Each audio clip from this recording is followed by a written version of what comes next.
तर आज कोर्टामध्ये नेमकं काय झालेलं आहे पाहूयात ग्राफिक्सच्या माध्यमातून। आरोपी भीमराव कांबळेला न्यायालयाने या प्रकरणामध्ये दोषी ठरवलं।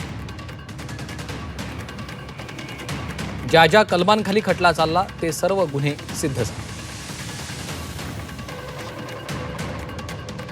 प्रसंग आठव आणि तूच सांग तुला कोणती शिक्षा द्यायला पाहिजे असं न्यायाधीशांनी विचारलं। मुलीला खाऊ देण्यासाठी घेऊन गेलो।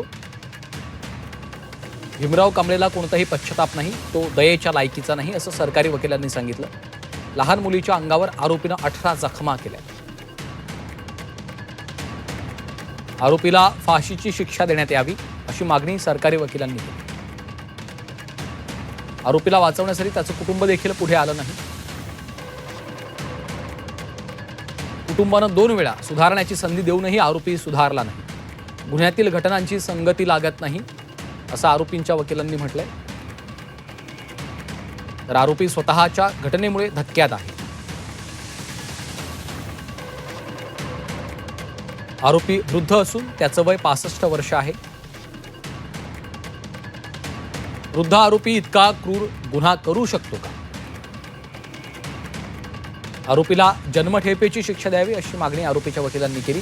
यापूर्वीही आरोपीनं असे गुन्हे केलेत। आरोपी सुधारण्याच्या पलीकडे गेलेला आहे असं न्यायाधीशांनी म्हटलंय। आरोपीला मृत्यूदंड हीच शिक्षा लागू होते असंही न्यायाधीशांनी म्हटलंय। आरोपीला 7 मुली आहेत, पत्नी आहे। आरोपीच्या कुटुंबानं आणि गावानं देखील त्याला वाईट टाकले। आरोपीची कृती वासनांध मानसिकतेची आहे।